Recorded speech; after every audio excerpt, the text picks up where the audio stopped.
Hello, thanks for joining WIFR here on our FastCast. Turning to our top story here today, two people are in the hospital after a crash on I-39 Thursday.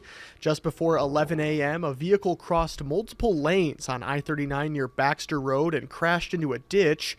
Deputy Chief Kevin Schultz from Blackhawk New Milford Fire Rescue described the crash as critical and said emergency responders from Mercy Health's MD1 program were called to the scene. Two people were inside the car at the time of the crash, and they were both taken to local hospitals. The city of Rockford says its 911 center is back up and running after technical issues made it temporarily unable to receive incoming calls Thursday morning.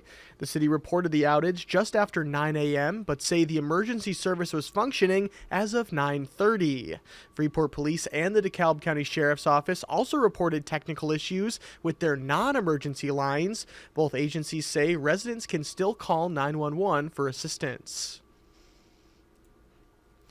The Natural Land Institute acquires 20.5 acres of land along the north side of Blair Road across from the Pecatonica Wetlands Forest Preserve.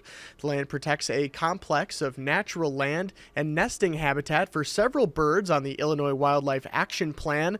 The Natural Land Institute purchased the land from Arnetta Raining, whose family has lived on that land since 1947, and Raining says her family wanted the land left just like it is. 32 World War II veterans and Rosie the Riveters are honored Thursday on a grand stage celebrating the 80th anniversary of the end of the war with the Milwaukee Brewers baseball team. The event is put on by Vets Roll, who are bringing vets and guests to the game aboard buses. Attendees will tailgate before the game and then watch the Brewers take on the Philadelphia Phillies at American Family Field. And I do what I do today solely because of what that World War II generation accomplished. I mean, I always tell people thank God they were there when they were there because, they preserved freedom for the entire world. And we have our issues today, but it wouldn't be what it is without what they did. Italian fashion designer Giorgio Armani has died at the age of 91. The Armani Group said in a statement, Armani died peacefully, surrounded by loved ones. In June of this year, for the first time in his career, Armani was not in attendance for his own runway event in Milan. A statement from his company at the time said he was recovering at home with no reference to any medical conditions. The Giorgio Armani brand launched in 1975, quickly finding success in America, becoming routine to see stars wearing his clothing on the red carpet. Analysts with Bloomberg value his business between $9 and $12 billion. And it's certainly a lot brighter out there today than it was yesterday. And here's how things are shaping up for our Thursday and beyond.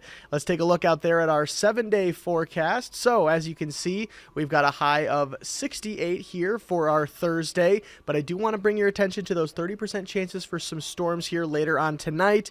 That being said, as we continue on into Friday and into our weekend, cooling off a little bit there Friday with a high of 64, but then warming things back up again as we enter into Saturday and Sunday with a high of 66 there on both days. Now, something else that you're going to notice here on our Thursday, no rain chances. It looking like we're going to be pretty dry here for the foreseeable future.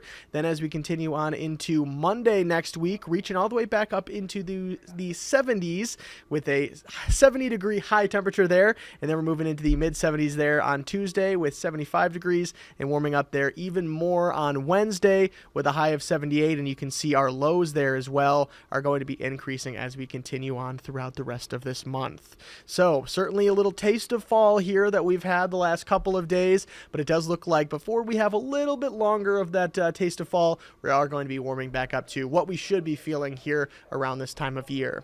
Now we'll be having those stories and more coming up in our shows at 4, 5, 6, and 10. And of course, to get the latest news both on the state line and across the country, you can head to your smartphone's app store and type WIFR into the search bar. And of course, while you're there, you can also download our WIFR First Alert weather app for updates as soon as they come across our meteorologist radar. Thank you so much again for watching, and we'll see you coming up here shortly with WIFR News First at 4.